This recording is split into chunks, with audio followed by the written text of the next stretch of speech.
আজকে একদম তোমাদের জন্য নিয়ে চলে এসেছি একটা 3 টিয়ার কেকের ভিডিও। আজকে আমি তোমাদের সাথে একটা ফুল ভিডিও শেয়ার করব। আমি ভাবলাম শর্টসের পাশাপাশি যদি এরকম একটা করে বড় ভিডিও ছাড়া হয় তাহলে সেটা খুব একটা মন্দ হয় না। তোমরা কি বলো?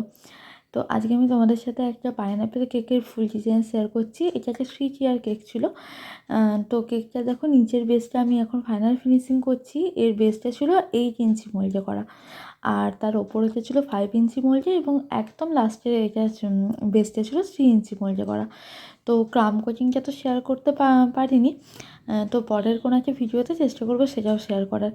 তো আমি সাধারণত পাইপিং ব্যাগ দিয়ে ফাইনাল ফিনিশিং আনি এবং তারপর স্ক্র্যাপার দিয়ে সেটাকে প্লেন করে নিই। আর এখানে দেখো, যিনি কেকটা নিয়েছিলেন উনি বলেই দিয়েছিলেন যেন দুটো গ্রেডিয়েন্টের ওপর হয়।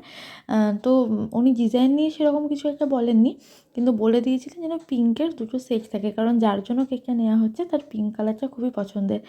আর কেকটাতে উনি কোনো আর্টিফিশিয়াল ফ্লাওয়ার চাননি, চেয়েছিলেন যেন ক্রিমের ওপরই আমি কাজটা করি। তো সেই জন্য আমি হোয়াইট ক্রিমের ওপর দেখো এখানে 1M নোজেল দিয়ে এই ধরনের ফ্লাওয়ার ক্রিয়েট করেছি। এই কেকটাতে যদি আর্টিফিশিয়াল ফ্লাওয়ার দিতাম এটা হয়তো দেখতে আরও অনেকটা ভালো লাগতো, বাট এই ডিজাইনটাও কিন্তু খুব একটা খারাপ হয়নি।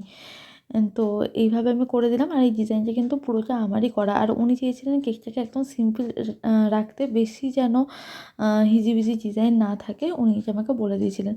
তো এরপর দুটো বাটারফ্লাই লাগিয়ে দিলাম আর কিছু গোল্ডেন ফ্লেক্স। আমি আশা করব তোমাদের এই ভিডিওটা ভালো লাগবে। আমি চেষ্টা করব পরে এই ধরনের আরও অনেক ভিডিও তোমাদের সাথে শেয়ার করার, যেটা দেখে তোমরা কিছু শিখতে পারবে। তো এই ভিডিওটা কেমন লাগলো সেটা জানাতে কিন্তু একদম ভুলো না, নিচে কমেন্ট করো।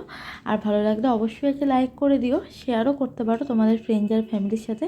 তোমাদের সাথে দেখা হবে আবার পরের একটা ভিডিওতে। টিল দেন টাটা, সবাই খুব ভালো থেকো।